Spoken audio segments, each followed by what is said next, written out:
أه سامحونا شوي يعني أثقلت عليكم في سؤال. هل يمكن أن يجتمع ثلاثة أسباب على حرف مد واحد؟ هل يمكن ذلك أن يجتمع ثلاثة أسباب؟ نحن رأينا الآن اجتماع سببين، لكن ثلاثة أسباب. يعني في مثال نادر جدا في القرآن، وهو الوقف على كلمة رئاء.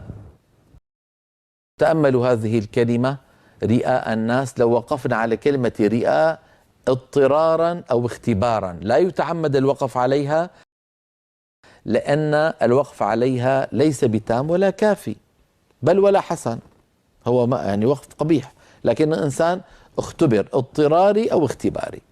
وقف على رئاء. تأملوا، اسمعوا رئاء. شفتوا الألف هذه؟ رئاء، هذه الألف ننظر إليها من ثلاثة زوايا. الزاوية الأولى مع الهمزة قبلها، رئاء هذا بدل. مع الهمزة بعدها رئاء متصل. نظرة ثالثة لنفس الألف، للألف نفسها مع الحرف الذي بعدها وهو الهمزة لما سكنت بسبب الوقف عارض للسكون.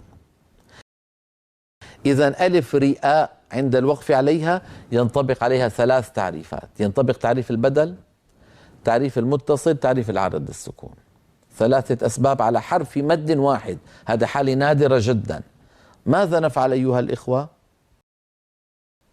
اتفقنا على أن البدل أضعف المدود، أقوى المدود لازم فما اتصل فعارض فذو انفصال فبدل.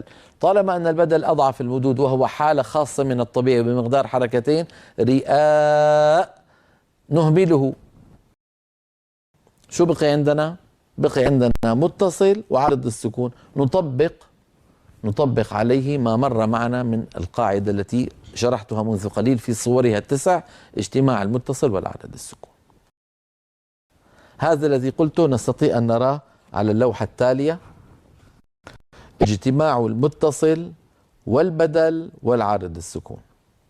اجتماع المتصل والبدل والعارض السكون، وذلك عند الوقف على نحو قوله تعالى رئاء، فيهمل البدل لضعفه ويبقى المتصل والعارض للسكون، فيطبق عليهما ما سبق من قواعد. فيطبق عليهما ما سبق من قواعد.